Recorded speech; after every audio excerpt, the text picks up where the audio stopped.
Tu sais que je parle énormément d'émotions et surtout de comment gérer ces émotions. Mais est-ce que je t'ai déjà parlé de la différence entre une émotion primaire et secondaire? Mais dis-nous tout, Julien, comment ai-je fait pour vivre sans savoir ça? Bon, d'accord, je vous explique. Alors, il se peut que dans la vie, on ait une émotion qui en couvre une autre. Celle qui est apparente, ce sera l'émotion secondaire. Et puis, si on creuse derrière cette émotion-là, on va voir qu'en réalité, c'est une autre émotion, l'émotion primaire, qui est à la source de ce déclenchement émotionnel. Par exemple, on trouve souvent que la colère peut être une émotion secondaire et cachée en fait de la tristesse.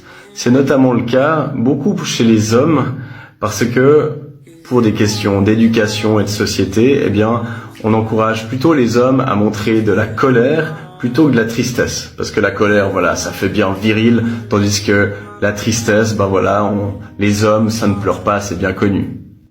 Donc, parfois, les hommes qui sont tristes, eh bien, à la place de la tristesse, qui n'osent pas montrer, eh bien, ils vont plutôt montrer de la colère. On peut souvent voir ça d'ailleurs chez les enfants ou les ados qui sont très turbulents, qui peuvent être agressifs, qui peuvent aller dans la petite délinquance par exemple.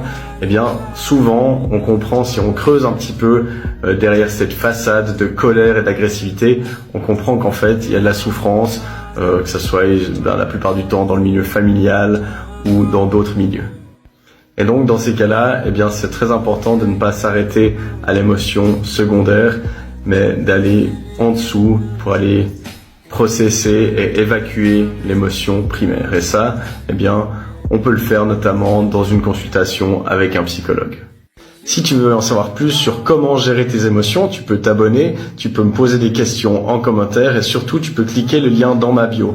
Ça t'inscrira à ma newsletter, tu recevras des bonus et des informations régulières, mais surtout tu recevras les infos pour ma formation en ligne qui s'intitule Gestion des émotions, guide pratique et qui t'apprendra tout ce qu'il faut savoir pour faire la paix avec tes émotions.